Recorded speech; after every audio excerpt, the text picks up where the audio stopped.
స్వామి పురుషోత్తమానంద నేను రోజు మీకు చెప్పాను అంటే స్వామి యొక్క మహిమ చెప్తే 1957లో ఘంటసాల గారు మొట్టమొదటిసారి పుట్టబర్తికి వచ్చారండి. 1957. అప్పటి నుంచి ఆయన దేహాన్ని వదిలిపెట్టినంత వరకు 72, 74 వరకు కూడా వచ్చారు.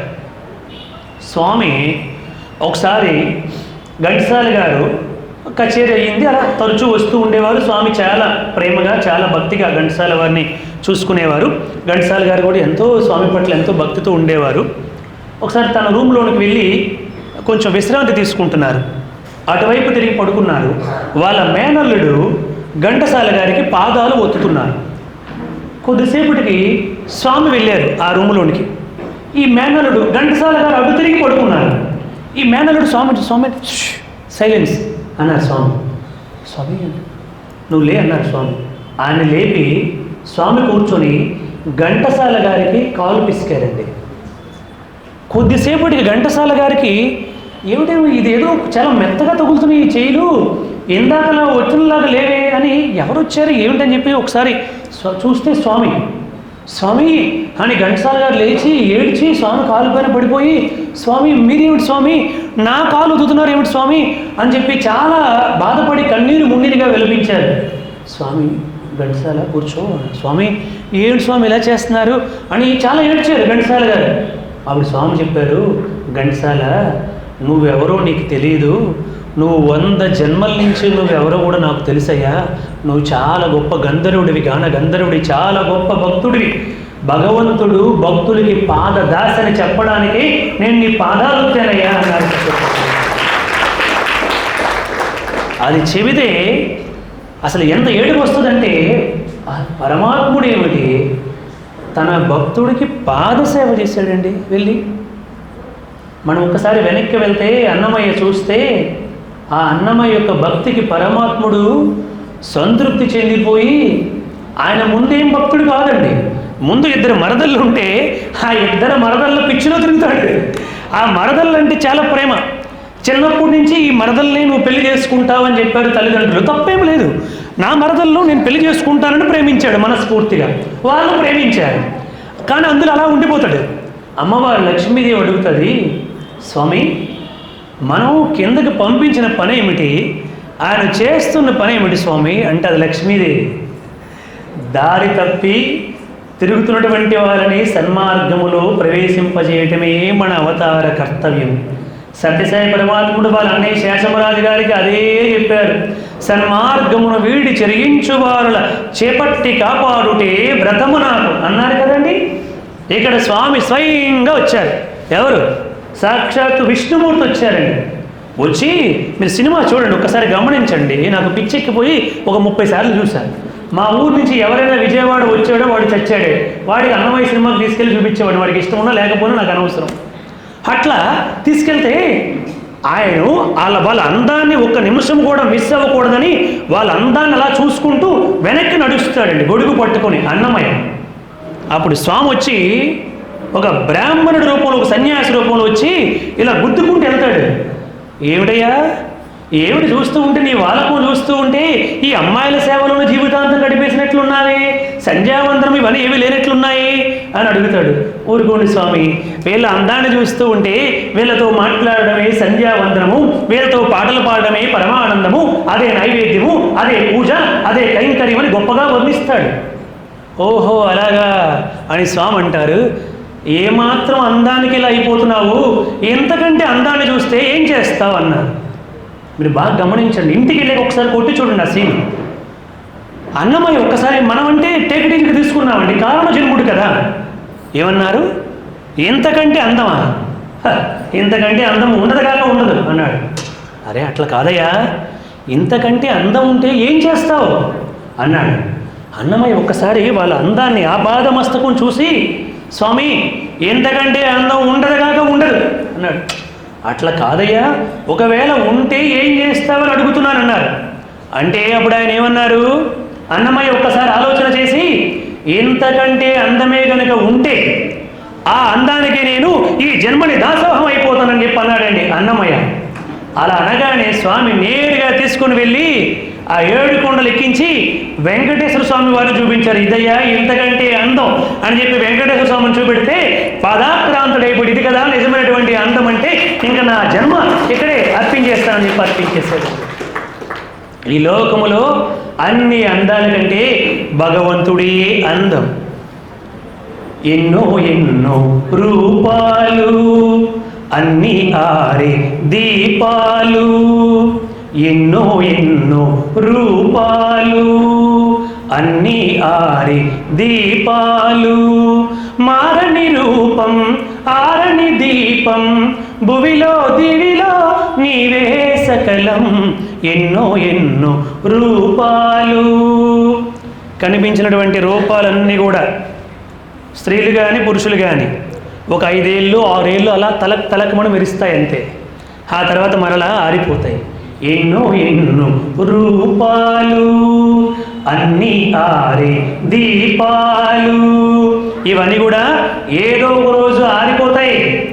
కాబట్టి భూమిలో దివిలో మారని రూపం ఆరని దీపం భగవంతుడైన నీవు ఒక్కడవే అని చెప్పారండి. కాబట్టి ఆయన్ని మనము పట్టుకోవాలని అన్నమయ్య దృష్టాంతము ద్వారా మనందరికీ తెలుస్తూ ఉంది. ఇక్కడ చూస్తే ఘంటసాల గారికి సత్యసాయి పరమాత్ముడు తన భక్తుడికి పాదసేవ చేశారు.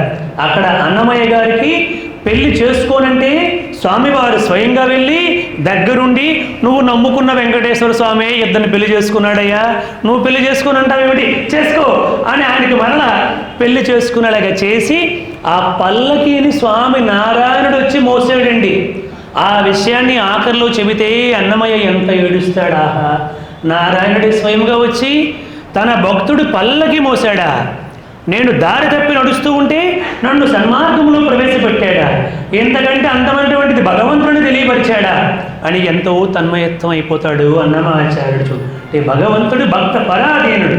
అందుకని స్వామివారు ఘంటసాల గారికి పాదాలు ఒత్తి ఏమన్నారు, ఘంటసాల ఎందుకు ఏడుస్తావయ్యా, నీ 100 జన్మల నుంచి నువ్వెవరో నాకు తెలుసయ్యా, నేనెవరో నీకు తెలియకపోవచ్చు, నేను నీకు కొత్త కావచ్చు కానీ నువ్వు నాకు కొత్త కానే కాదు.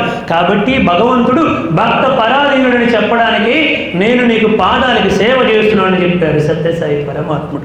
1957 అక్టోబర్ 1వ తేదీ ఘంటసాల గారు 1972లో క్యాసెట్ చేశారు. ఏమిటి, స్వామివారి యొక్క అనుమతి తీసుకొని స్వామివారు ఎన్నో సూచనలు సలహాలు చేస్తే వాటి ప్రకారముగా 108 శ్లోకాలతో భగవద్గీత క్యాసెట్ని చేశారు. ముందు దాన్ని తీసుకుని వెళ్ళి పుట్టపర్తిలో స్వామివారికి వినిపించారు. స్వామి మరలా ఇంకా అందులో కూడా కొన్ని తప్పులు చెప్పారు.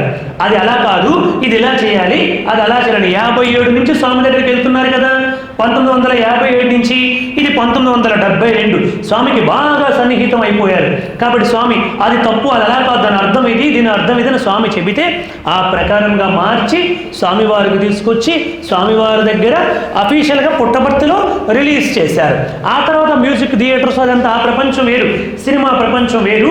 దేవుడి దగ్గర పుట్టపర్తిలో మొట్టమొదటి రిలీజ్ చేశారు ఘంటసాల వెంకటేశ్వరరావు గారు. చూడండి, తర్వాత ఆయనకి ఒంట్లో బాగలేకపోతే స్వామి అనేక పాటలు స్వామివారి మీద రాశారు. ఒకసారి ఒంట్లో బాగలేకపోతే స్వామి చెన్నైలో హాస్పిటల్లో ఉంటే స్వామి నేరుగా హాస్పిటల్కి వెళ్ళారు. హాస్పిటల్కి వెళ్ళి ఘంటసాల గారిని ప్రేమగా ఆశీర్వదించి నీకు ఏమీ కాదు, పర్వాలేదు, నీ ఆరోగ్యం మెరుగుపడుతుంది అని స్వామి ఆశీర్వదించి వస్తే ఆ ఘట్టాన్నే ఘంటసాల గారు ఒక చక్కని పాట రాశారు. నేను పాడతాను, మీరందరూ కూడా వెనకాతల చక్కగా పాడండి. ఎంత హాయి నాడు మందహాసవదనముతో పలుకరించినాడు,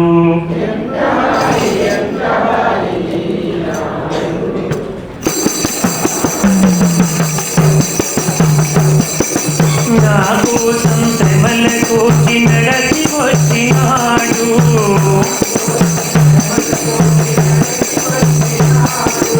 నా కోసం శ్రమలకు నడచి వచ్చినాడు,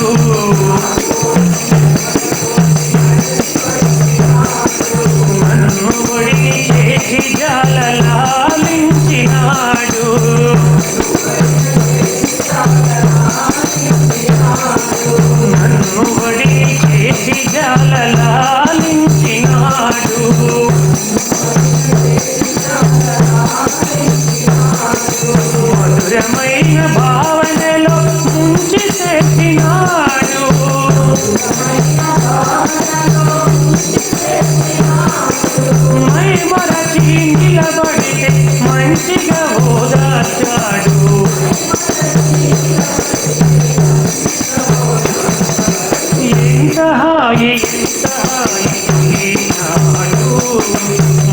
మందహాసవదనముతో పలుకరించినాడు.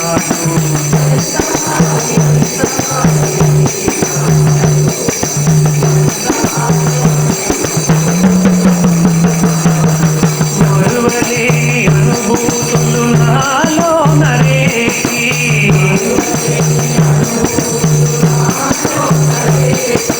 విడువలేని తన రూపము నాయకపై నిలిపి,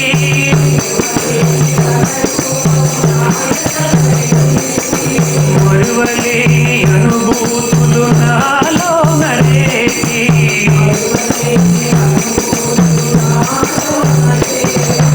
విడువలేని తన రూపము నాయకపై నిలిపి,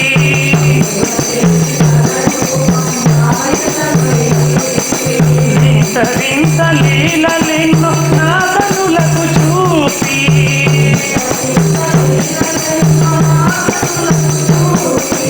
వింత వింత లీలలెన్నో నా కనులకు చూపి,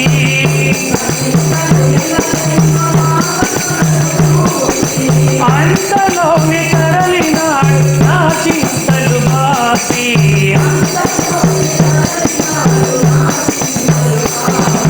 సత్య సాయిరాం, సత్య సాయిరాం, సత్య సాయిరాం, పాహి సత్య సాయిరాం, సత్య సాయిరాం, సత్య సాయిరాం, సత్య సాయిరాం, సత్య సాయిరాం, సత్య సాయిరాం, పాహి సత్య సాయిరాం.